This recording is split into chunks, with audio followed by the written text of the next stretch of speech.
고함 소리가 울려 퍼진 곳은 강수그룹 본사 지하 주차장이었습니다. 대치는 권식의 멱살을 잡을 듯한 기세로 다가서며 블랙박스 메모리 카드. 그거 어디 있어? 어디 있냐고. 라고 소리를 질렀는데요. 권식은 그런 대치를 피하지 않고 오히려 정면으로 마주 섰습니다. 25년을 눌러 참아온 사람의 눈빛이라기엔 너무도 담담해서 오히려 대치가 더 당황할 정도였습니다. 전무님, 아니 이제는 사장님이시죠. 언제까지 이럴 겁니까?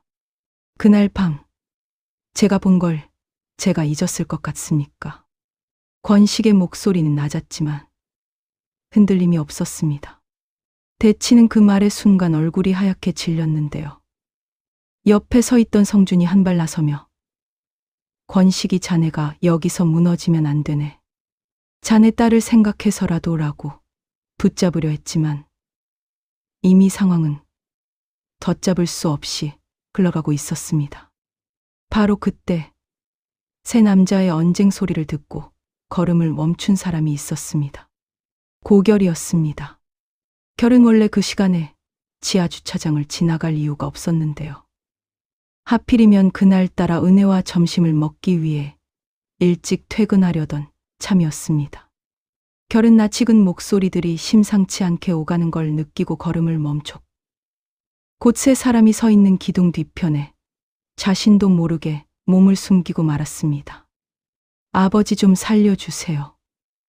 라는 말이 결의 귓가에 스치듯 들려왔을 때 결은 이상하게도 심장이 덜컥 내려앉는 걸 느꼈다고 해요. 그건 권식이 그날의 기억을 되짚으며 무심코 내뱉은 말이었는데요. 25년 전 그날 밤 피투성이가 된 채 아들을 살려달라 애원하던 남자의 목소리를 그대로 되풀이한 것이었습니다. 결은 그 말이 왜 이렇게 낯설지 않은지, 왜 자꾸만 가슴이 조여오는지 알 수 없었습니다. 최근 들어 결은 종종 원인 모를 두통과 함께 파편 같은 장면들을 봐왔었거든요. 헤드라이트 불빛, 비 오는 도로, 그리고 누군가 자신의 이름을 부르는 다급한 목소리. 그게 꿈인지 기억인지 스스로도 확신하지 못한 채 지내왔던 겁니다. 결은 더 이상 참지 못하고 뒤둥 뒤에서 걸어 나왔습니다. 무슨 얘기들을 하고 계신 겁니까? 결의 등장에 세 사람의 얼굴이 동시에 굳었는데요. 특히 대치는 마치 죄를 들킨 아이처럼 순간적으로 시선을 피했습니다. 그 미묘한 반응을 결이 놓칠 리 없었죠. 평소라면 그저 회사 일이겠거니 넘겼을 텐데 조금 전 들었던 그 한마디. 아버지, 좀 살려주세요 라는 말이 계속 귓가에 맴돌았기 때문에 결은 쉽게 물러서지 않았습니다. 결아, 아무것도 아니다. 어른들 얘기니까 넌 신경 쓸 것 없어. 대치가 애써 웃음을 지으며 상황을 무마하려 했지만 목소리 끝이 미세하게 떨리고 있었습니다. 그 모습을 지켜보던 권식은 입술을 깨물었습니다. 사실 권식은 어제 승리 앞에서 다짐했었거든요. 더 이상 진실을 숨기지 않겠다고. 자신이 짊어진 죄의 무게를 스스로 감당하겠다고 말이죠.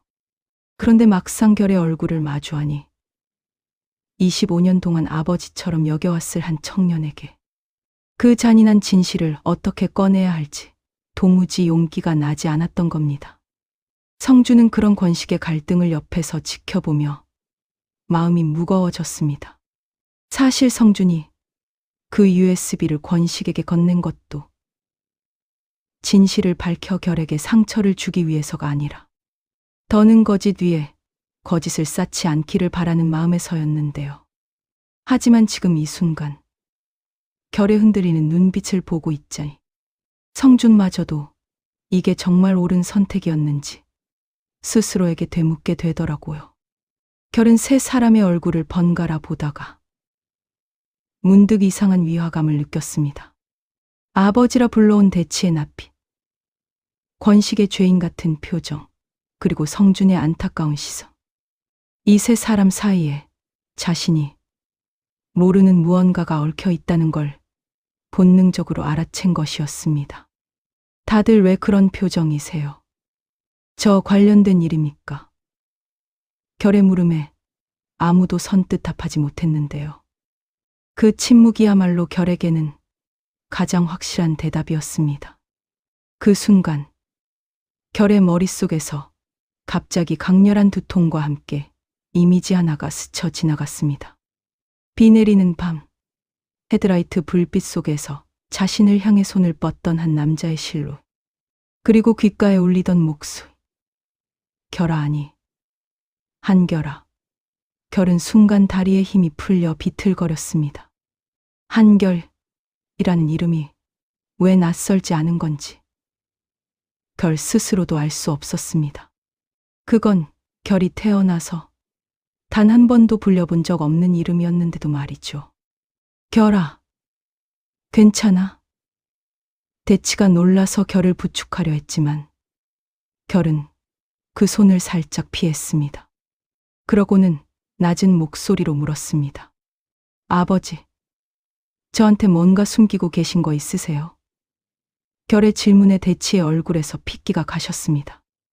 마침내 대치가 무슨 말이라도 하려는 찰나 지하 주차장 입구 쪽에서 은혜의 목소리가 들려왔습니다. 결씨, 여기 있었네요. 한참 찾았잖아요. 은혜는 밝은 얼굴로 다가오다가 심상치 않은 분위기를 감지하고 걸음을 멈췄습니다.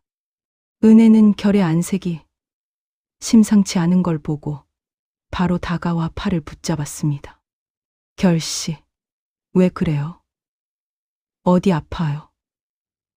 결은 애써 웃어 보이려 했지만 표정이 제대로 펴지지 않았습니다. 은혜는 그런 결의 모습이 처음이라 덜컥 겁이 났는데요. 평소 세상 모든 갑으로 무장한 듯 여유롭던 결이 이렇게까지 흔들리는 모습을 보인 적이 없었기 때문입니다. 은혜는 대치와 권식, 성준을 번갈아 보며 뭔가 심상치 않은 일이 있었음을 눈치챘지만 지금은 결을 먼저 챙기는 게 우선이라 생각했습니다. 저 괜찮습니다. 잠깐 어지러워서요. 결은 애써 상황을 무마하며 은혜의 손에 이끌려 자리를 떴습니다. 하지만 결의 뒷모습을 바라보는 대치와 권식의 표정은 결코 편안하지 않았습니다.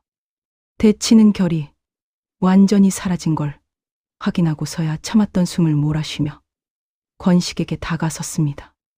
권식이 자네, 진짜 이럴 셈이야. 자네 딸 결혼까지 앞두고 있는 마당에 정말 다 무너뜨릴 셈이냐고. 대치의 목소리에 위협과 절박함이 뒤섞여 있었습니다. 권식은 그런 대치를 물끄러미 바라보다가 나지막이 대답했습니다. 전무님도 아시지 않습니까? 결이는 이제 기억이 돌아오고 있습니다. 우리가 아무리 막으려 해도 저 아이 스스로 진실에 다가가고 있어요. 언제까지 이렇게 살얼음판을 걸을 겁니까? 그 말에 대치는 순간 말문이 막혔습니다. 사실 대치 역시 알고 있었거든요. 결의 기억이 조금씩 돌아오고 있다는 걸, 그리고 그 기억의 끝에 자신이 서 있다는 사실을요. 한편 그 시각, 승리는 회사 근처 카페에서 아버지 권식이 걱정된 마음을 졸이고 있었습니다. 어제 그렇게 강하게 말하긴 했지만 막상 아버지가 정말로 진실을 밝히려 나선다고 생각하니 두려움이 앞섰던 겁니다. 승리는 민호와의 결혼을 진심으로 받아들이기로 결심했지만 그 결심의 이면에는 아버지의 죄를 조금이라도 덮어보려는 딸의 마음도 없지 않아 있었습니다. 민호는 그런 승리의 복잡한 심경을 아는지 모르는지 결혼 준비로 들떠 있었는데요. 승리는 그런 민호를 볼 때마다 미안함과 고마움이 동시에 밀려와 마음이 무거워지곤 했습니다. 결은 은혜와 함께 근처 벤치에 앉아 겨우 마음을 추슬렀습니다. 은혜는 걱정스러운 얼굴로 결의 손을 꼭 잡아주며 물었습니다. 무슨 일이었는지 말 안 해줄 거예요? 결은 잠시 망설이다가 조심스레 입을 열었습니다. 은혜 씨, 제가 잊고 있던 뭔가가 있는 것 같아요. 아주 오래된, 근데 아주 중요한 뭔가가요. 결의 눈빛에는 처음 느껴보는 불안과 혼란이 가득했습니다. 은혜는 그런 결을 바라보며 아무 말 없이 어깨를 살며시 안아주었는데요. 이 순간만큼은 어떤 위로의 말보다 곁에 있어주는 게 최선이라 생각했기 때문입니다. 그날 밤, 결은 좀처럼 잠을 이루지 못했습니다. 눈을 감으면 자꾸만 그 낯선 장면이 떠올랐거든요. 빗속의 도로, 헤드라이트 불빛, 그리고 한결하라고 부르던 그 목소리.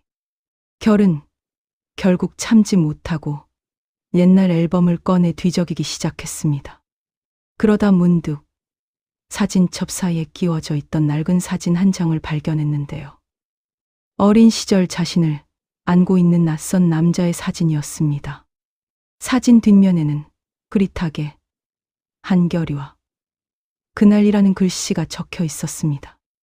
결의 손이 사진을 쥔 채로 떨리기 시작했습니다.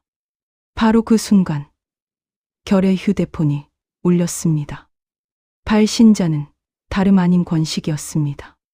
결은 잠시 망설이다 전화를 받았고 수화기 너머로 권식의 무거운 목소리가 들려왔습니다. 결아, 내일 시간 좀 내줄 수 있겠니?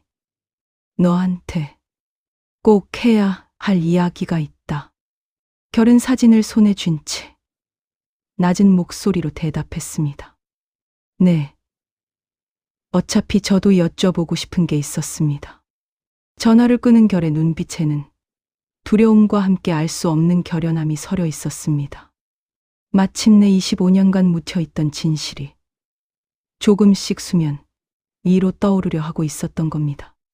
결이 사라졌다는 소식을 듣자마자 대치의 손에서 휴대폰이 툭 떨어졌다는 사실을 그 자리에 있던 사람들은 누구도 눈치채지 못했습니다. 새벽녘, 대치는 한숨도 자지 못한 채 서재에 앉아 있었습니다. 어젯밤 지하 주차장에서 결의 눈빛을 본 순간부터 대치의 머릿속은 온통 불안으로 가득 차 있었는데요. 결이 정말 그날의 기억을 되찾고 있다면, 그리고 권식이 정말로 모든 걸 털어놓는다면, 자신이 25년간 쌓아온 모든 것이 하루아침에 무너질 수도 있다는 공포가 대치를 짓눌렀습니다. 대치는 결국 새벽 5시가 되자 자리에서 일어나 조용히 옷을 갈아입었습니다. 옆에서 곤히 자고 있는 수정을 깨우지 않으려 발소리를 죽이며 방을 나섰는데요. 목적지는 다름 아닌 주용만의 집이었습니다. 주용만은 이른 시간 대치가 찾아온 것에 놀란 기색이 역력했습니다. 사장님, 이 시간에 어쩐 일이십니까? 대치는 대답 대신 굳은 얼굴로 집 안으로 들어섰고 문을 닫자마자 낮은 목소리로 말했습니다. 자네, 나랑 오래 함께한 사람이니 솔직히 말해주. 권식이가 결이한테 다 말할 것 같나? 주용만은 잠시 침묵했습니다. 그는 곧시 가문의 가신으로 살아오며 알아서는 안 될 일까지 너무 많이 알고 있는 사람이었는데요. 그렇기에 이런 순간마다 어느 편에 서야 할지 스스로도 헷갈릴 때가 많았습니다. 사장님, 제가 드릴 수 있는 말씀은 하나뿐입니다. 진실은 언젠가 밝혀지게 되어 있습니다. 다만 그게 언제, 어떤 방식으로 밝혀지느냐가 중요한 거겠지요. 주용만의 대답은 대치를 안심시키기는커녕 오히려 더 초조하게 만들었습니다. 대치는 결국 결에게 먼저 손을 쓰기로 결심했습니다. 권식과 결이 만나기 전에 자신이 먼저 결을 만나 상황을 정리해야겠다고 생각한 거죠. 대치는 결의 회사 스케줄을 확인한 뒤 오전 일찍 결의 사무실로 찾아갔습니다. 결은 밤새 한숨도 못 잔 얼굴로 책상 앞에 앉아 있었는데요. 어젯밤 발견한 사진을 서랍 깊숙이 넣어둔 채 애써 평정심을 유지하려던 참이었습니다. 그런 결 앞에 대치가 예고 없이 나타나자 결은 순간 몸이 굳었습니다. 아버지, 여긴 어쩐 일이세요? 결의 목소리에는 미묘한 경계심이 묻어 있었습니다. 대치는 애써 부드러운 미소를 지으며 자리에 앉았습니다. 그냥 아들 얼굴 보러 왔지. 요즘 낯빛이 안 좋아 보여서 말이야. 결은 그 말에 속으로 쓴웃음을 지었습니다. 25년을 아버지라 불러온 사람의 얼굴에서 처음으로 낯선 이물감을 느꼈기 때문입니다. 대치는 조심스레 화제를 돌렸습니다. 어제 지하 주차장에서 많이 놀랐지. 사실 별일 아니었다. 회사 일로 권식이랑 성준이랑 언쟁이 좀 있었을 뿐이야. 결은 대치의 얼굴을 가만히 바라보다가 물었습니다. 그런데 왜 저를 보고 그렇게 놀라셨어요? 그 질문에 대치의 표정이 흔들렸습니다. 결은 그 미세한 균열을 놓치지 않았습니다. 아버지, 저 어제부터 계속 이상한 게 자꾸 떠올라요. 비 오는 밤, 어떤 남자가 절 부르는 목소리요. 근데 그 남자가 절 한결이라고 불렀어요. 저 그런 이름으로 불려본 적 없잖아요. 결의 말에 대치의 얼굴이 하얗게 질렸습니다. 순간 서재에서처럼 온몸이 얼어붙는 걸 느꼈지만 대치는 애써 침착함을 가장했습니다. 그건 어릴 때 열병을 앓으면서 헛것을 본 걸 수도 있어. 결아, 너무 예민하게 생각하지 마라. 대치의 목소리가 미세하게 떨리고 있었는데요. 결은 그 떨림을 정확히 느끼고 있었습니다. 바로 그때 결의 휴대폰이 울렸습니다. 발신자는 권식이었습니다. 결은 잠시 화면을 바라보다가 대치의 눈치를 살피며 전화를 받지 않았습니다. 하지만 그 짧은 순간 대치의 눈동자가 흔들리는 걸 결은 놓치지 않았습니다. 아버지도 권식 아저씨 번호 아시죠? 결의 물음에 대치는 순간 말문이 막혔습니다. 그야 오래 알고 지낸 사이니까. 대치의 대답은 점점 궁색해지고 있었습니다. 결국 대치는 더 이상 버티지 못하고 화제를 완전히 돌리기로 결심했습니다. 결아, 사실 오늘 너를 찾아온 건 다른 이유 때문이다. 대치는 목소리를 가다듬으며 말을 이었습니다. 곧 할아버지, 유 원장이 공개될 거야. 그런데 요즘 회사 안에 이상한 소문들이 돌고 있어. 내 출생에 관한 근거 없는 이야기들 말이다. 혹시 누가 너한테 접근해서 이상한 말을 하거든. 절대 믿지 말 거라. 다 너를 흔들어서 그 계좌 자리에서 밀어내려는 수작이야. 대치의 이 말은 결에게 오히려 정반대의 효과를 불러일으켰습니다. 그동안 막연한 불안으로만 존재했던 것이 대치의 입을 통해 처음으로 출생이라는 구체적인 단어로 확인된 순간이었기 때문입니다. 결의 눈빛이 순간 차갑게 가라앉았습니다. 아버지, 지금 제 출생에 관한 소문이 있다고 하셨어요? 대치는 자신의 실수를 깨닫고 순간 당황했습니다. 아니, 그게 아니라. 하지만 이미 늦었습니다. 결은 자리에서 일어나 대치를 똑바로 마주 보며 말했습니다. 아버지, 저 오늘 권식 아저씨 만나기로 했습니다. 아저씨가 저한테 하실 말씀이 있다고 하셨거든요. 대치의 얼굴에서 핏기가 완전히 가셨습니다. 결아, 그거 오늘은 안 돼. 나랑 먼저 얘기를 좀 더. 하지만 결은 이미 재킷을 챙겨 들고 사무실을 나서고 있었습니다. 대치는 홀로 남은 사무실에서 주먹을 꽉 쥐었습니다. 이대로 두면 모든 게 끝이라는 위기감이 그를 덮쳤는데요. 대치는 곧바로 수정에게 전화를 걸었습니다. 여보, 지금 당장 승리 아버지한테 연락해서 결이 만나는 건 미루라고 해. 아니, 아예 못 만나게 막아. 수정은 다급한 남편의 목소리에 영문도 모른 채 물었습니다. 여보, 대체 무슨 일이에요? 왜 이렇게 다급하세요? 대치는 잠시 망설이다가 짧게 답했습니다. 결이가 기억이 돌아오고 있는 것 같아. 그 한마디에 수정 역시 얼굴이 하얗게 질렸습니다. 수정 역시 오래전부터 무언가를 알고 있었던 사람처럼 그 말을 듣자마자 동요하는 기색이 역력했거든요. 한편 결은 회사를 나서며 은혜에게 문자를 보냈습니다. 은혜 씨, 저 오늘 오후에 권식 아저씨 만나기로 했어요. 아무래도 중요한 이야기인 것 같아서요. 끝나고 연락드릴게요. 은혜는 그 문자를 받고 마음이 철렁 내려앉았습니다. 어제 결에 흔들리던 눈빛이 계속 마음에 걸렸던 터라 은혜는 곧바로 답장을 보냈습니다. 저도 같이 가면 안 될까요? 혼자 감당하기 힘든 얘기일 수도 있잖아요. 결은 잠시 망설이다가 답했습니다. 고마워요, 은혜 씨. 근데 이건 저 혼자 들어야 할 것 같아요. 대신 끝나고 꼭 안아주세요. 은혜는 그 문자를 보며 눈시울이 붉어졌습니다. 결이 이렇게까지 무거운 짐을 홀로 지려는 모습이 안쓰러우면서도 한편으로는 그의 곁을 지켜주고 싶은 마음이 더욱 간절해졌습니다. 약속된 카페에 도착한 결은 먼저 와 있는 권식을 발견했습니다. 권식의 얼굴은 밤새 한숨도 못 잔 사람처럼 초췌했는데요.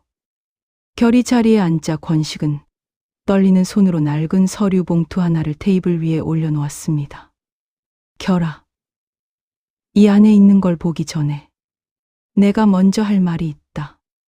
권식의 목소리는 25년 묵은 죄책감이 그대로 묻어나는 듯 무겁게 가라앉아 있었습니다. 결은 그 봉투를 물끄러미 바라보다가 낮은 목소리로 물었습니다. 이게 제 친아버지에 관한 겁니까? 권식은 순간 숨이 멎는 듯 했습니다. 결이 이미 친아버지라는 단어를 스스로 입에 올렸다는 사실에 권식은 이 아이가 생각보다 훨씬 더 많은 것을 이미 느끼고 있었음을 깨달았던 겁니다. 바로 그때 카페 입구로 다급하게 뛰어들어오는 사람이 있었습니다. 대치였습니다.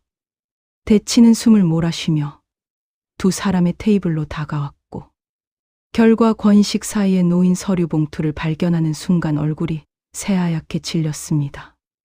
권식이 지금 뭐 하는 거야?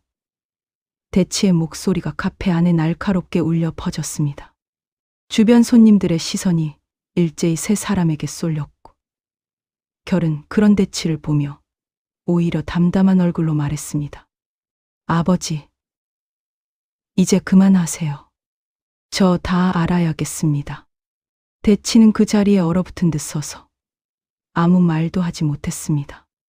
마침내 25년간 쌓아온 거짓의 성이 무너지기 직전의 순간을 맞이하고 있었던 겁니다.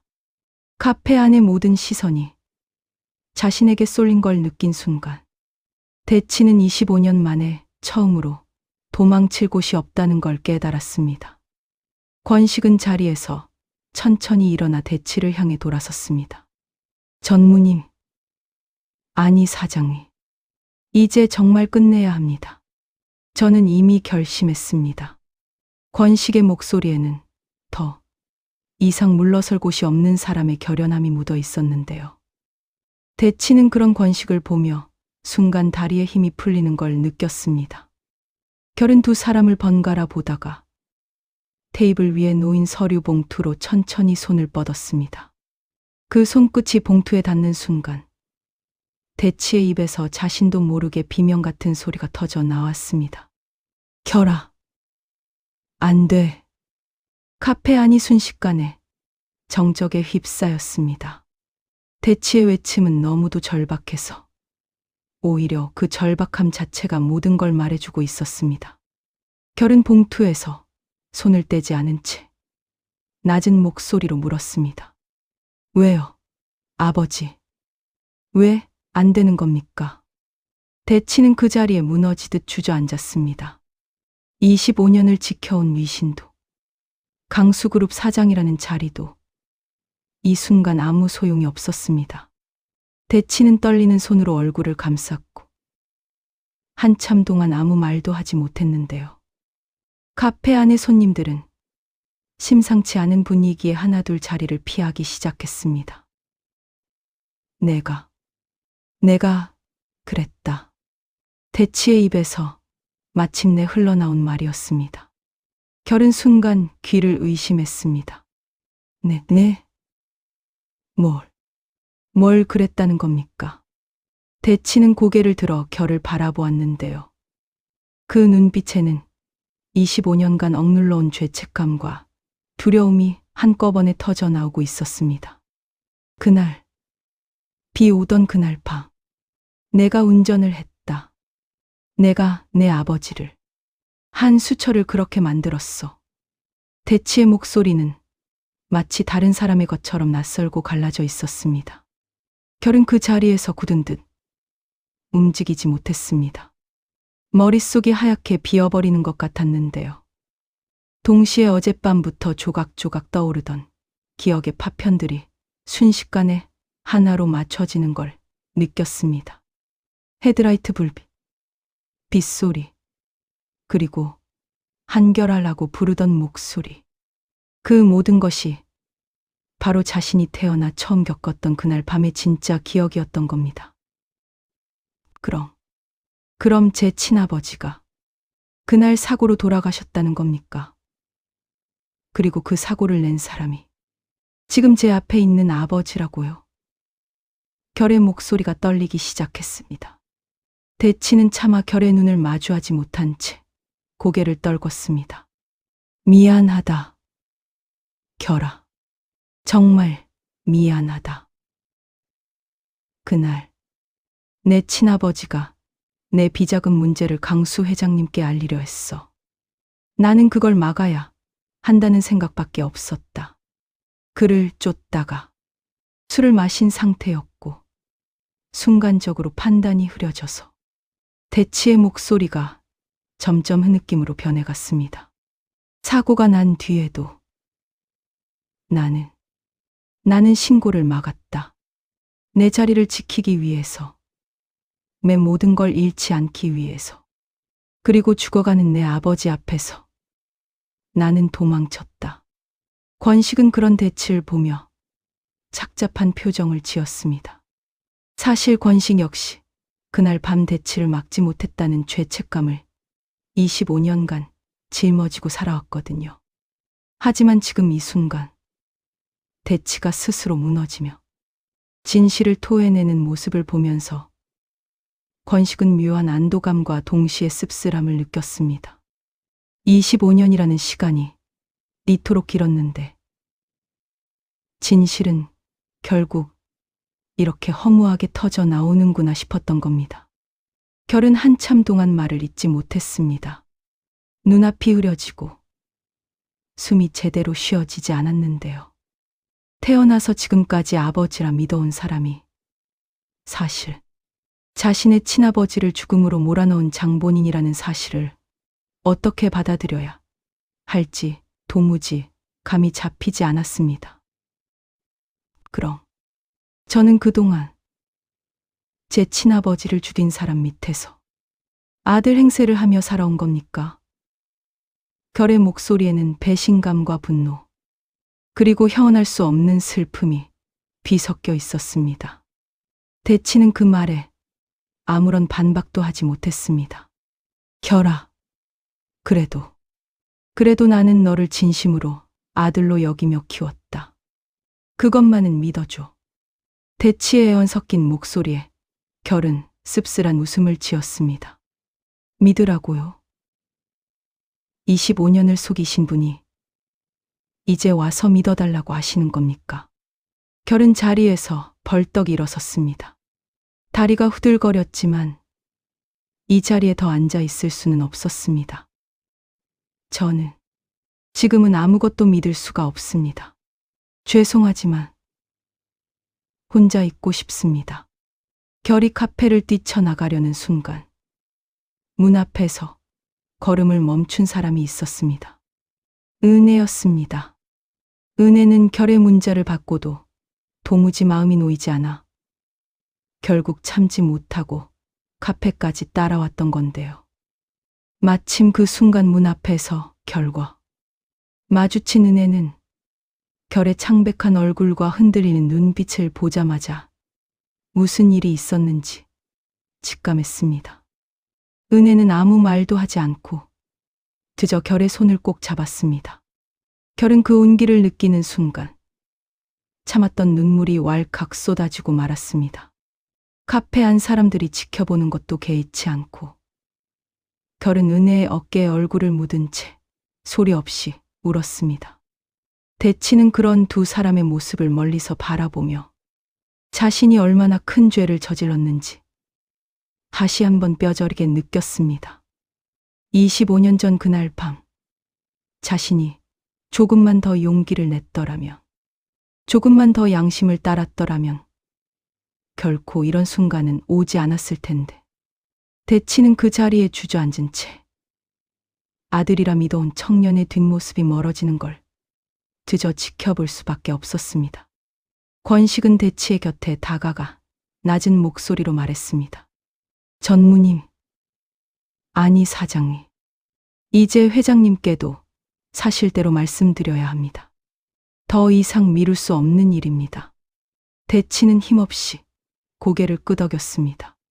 그의 눈빛에는 이제 더 이상 숨길 것이 없는 사람의 공허함만이 남아 있었습니다. 그래, 이제 정말 끝내야겠지. 근데 권식이 나 두렵다. 결이가 나를 다시는 아버지라 부르지 않을까 봐. 그게 제일 두려워. 권식은 그런 대치를 보며 아무 대답도 하지 못했습니다. 25년을 함께 짊어져 온 죄의 무게가 이제야 비로소 각자의 자리에서 각자의 방식으로 풀려나가고 있었던 겁니다. 한편 은혜의 품에서 겨우 진정을 찾은 결은 떨리는 목소리로 나지막이 말했습니다. 은혜 씨, 저는 이제 제가 누군지도 모르겠어요. 고결이 맞긴 한 건지 아니면 한결이라는 이름으로 살았어야 했던 건지. 은혜는 결의 손을 더욱 꼭 잡으며 말했습니다. 결 씨는 결 씨예요. 누구의 아들이든 어떤 이름으로 불리든 지금까지 제가 봐온 결 씨는 변하지 않아요. 은혜의 진심 어린 말에 결은 다시 한번 눈시울이 붉어졌습니다. 이 모든 진실의 소용돌이 속에서도 은혜만큼은 변함없이 자신의 곁을 지키고 있다는 사실이 결에게는 유일한 위안이었습니다. 하지만 이 조용한 위로도 오래가지는 못했습니다. 결의 휴대폰이 다시 울렸기 때문인데요. 발신자는 다름 아닌 강수 회장의 비서실이었습니다. 결은 떨리는 손으로 전화를 받았고 소화기 너머로 다급한 목소리가 들려왔습니다. 고결 팀장님, 회장님께서 급히 찾으십니다. 지금 바로 병원으로 와주셔야 할 것 같습니다. 결의 얼굴이 순간 하얗게 질렸습니다. 은혜 역시 그 말을 듣고 심장이 덜컥 내려앉는 걸 느꼈는데요. 진실이 밝혀진 바로 그날, 하필이면 고강수 회장에게 무슨 일이 생긴 걸까요? 결은 은혜의 손을 잡은 채 무거운 걸음으로 병원을 향해 달려가기 시작했습니다.